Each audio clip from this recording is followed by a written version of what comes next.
malam terakhir ni, Allah kata apabila berakhirnya Ramadan nanti, jika ada perasaan marah kita, dendam kita masih ada, jadi rugilah.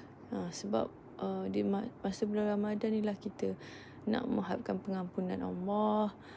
Lepas tu bila kita nak mengharapkan pengampunan Allah, takkan kita masih ada rasa marah tu kan. Kita kena banyak ke istighfar. Sebenarnya tak rugi pun kita memaafkan dan kita berusaha untuk hapuskan dendam kita, kecewa kita kepada orang tersebut. Sebab kalau kita tengok ayat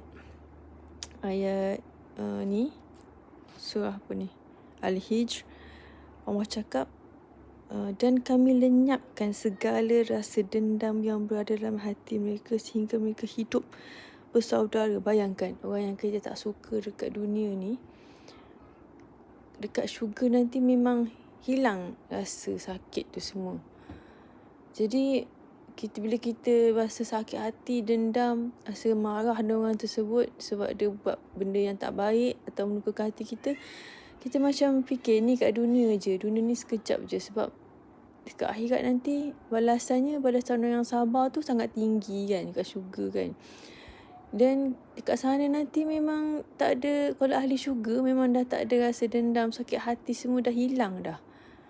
Sampai boleh duduk berhadapan lagi, menghadap satu sama lain di atas singgah sana. Mereka tidak merasa letih di dalamnya dan mereka sekali-kali tidak akan dikeluarkan daripadanya.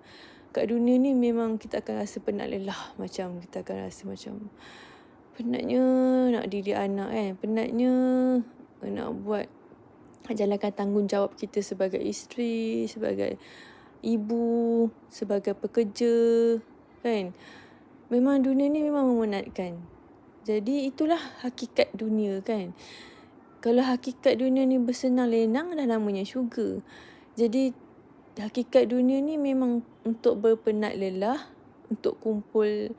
Penat lelah tu adalah macam segala usaha kita, tanggungjawab kita semua mesti kita niatkan Allah Ta'ala. Sebab penat lelah sahaja tanpa ada niat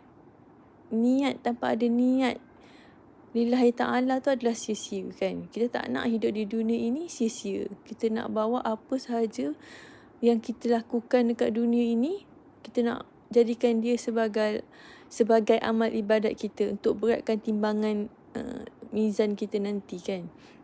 Jadi Allah cakap untuk orang bertakwa hadiahnya adalah